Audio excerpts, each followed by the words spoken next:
Thanks so much for staying with us on the SABC News. Now, between April last year and April this year, the cost of an average household food basket is said to have increased by 481 Rand to 5,042 Rand. That's an increase of 10%, which is above inflation, and very few people's salaries have gone up by more than 10% in a year. So people who are stretched in terms of feeding themselves and their children are sometimes going into a situation where they cannot buy all the basics. Let's get more on this with Mervyn Abrahams. He's the program coordinator at the Pietermaritzburg Economic Justice and Dignity Group. Mervyn, thanks so much for your time on SABC News. How do you track that basket of food price? Where are you getting your data from? And what did it say to you about the last month? So good afternoon, and good afternoon to all your viewers. We've constructed a basket of 44 very basic foods based on input we have received across the country from women on the type of foods they would purchase each month should they have sufficient income. We then collect our data from supermarkets and butcheries in and around Johannesburg, the city of Cape Town, eThekwini, Pietermaritzburg, Springbok in the Northern Cape, Matuba, etc. So it gives a pretty good picture of food prices nationally. Mm-hmm. And in April, this index, for the first time, has reached the 5,000 Rand mark and now stands at 5,023 Rand. Mm-hmm. This is a 481 Rand increase on the cost of the basket a year ago. And we have seen basic food prices almost across the basket increase. The three important foods where we saw a slight decrease on has been on rice. About 10 kg of rice has come down by about 2% over the year.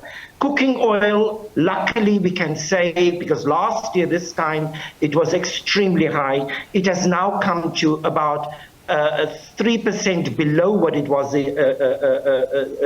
year ago, as well as meat prices. And that's generally the case in South Africa, that when we get to February and March and April, that the price of meat tends to drop.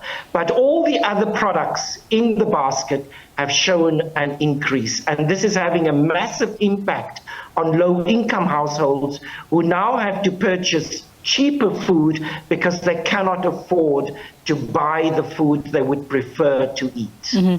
Mervyn, are there certain types of food where we're seeing bigger increases than normal? And besides the harm to our pockets, what are the dangers of these increases? So really, the index has shown a remarkable fluidity. If we look, for instance, at small town South Africa, Springbok and Matuba, then we see that food prices there are way above the average. And when we look at, for instance, what kinds of foods have increased, so for instance, I've mentioned maize has increased by 25%, while rice has dropped by 0 to -2%. Now, rice is imported, maize is grown here. So there's a lot of questions being asked around the food, but the impact of this has been that, for instance, more and more households are moving from maize to 2-minute noodles. And of course, this has major health implications. Based on this kind of trend, and if households continue to source lower nutritional value foods, we can expect almost an explosion of non-communicable diseases in a year or two from now, because those diseases are directly attributable to long-term undernutrition. Okay. And Mervyn, government has VAT exempted quite a lot of foods, though. Has that made a significant difference? So sorry, I couldn't hear that question too well. All right. So government has VAT exempted some food, right? And has tried to give people breaks. Has that made a difference? Is it enough? In fact, what our data shows is that the 22 foods that is VAT exempt shows a higher inflationary level. So, for instance, the inflation on the VAT exempt foods are running at about 13%, and the foods that carry VAT with it has an inflation level of around about 8%.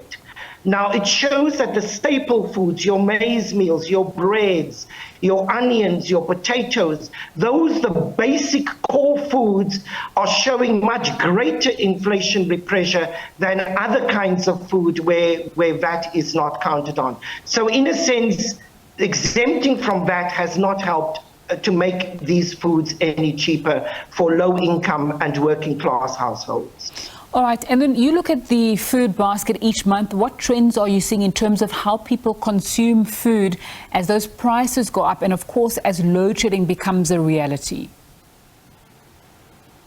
So electricity has a major impact on what kinds of food people eat.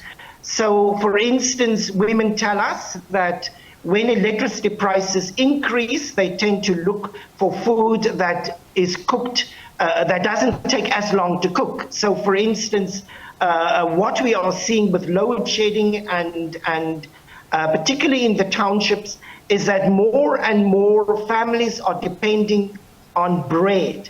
So they're eating bread because it's something that you can eat, you don't have to cook it. Of course, we've seen bread prices escalate. I mean, 23 loaves of bread will cost way above 350 Rand per month. So we are seeing people moving to slower, to foods that does not require as much cooking. Mm-hmm. And I've mentioned before, for instance, from maize meal to 2-minute noodles, all of that, because the price of electricity has to be calculated into the cooking process and hence into the food basket. Mervyn Abrahams, Program Coordinator at the Pietermaritzburg Economic Justice and Dignity Group. Thanks for your time on SABC News this afternoon, just talking to us about the increases of food and the very bad ramifications that are coming from that.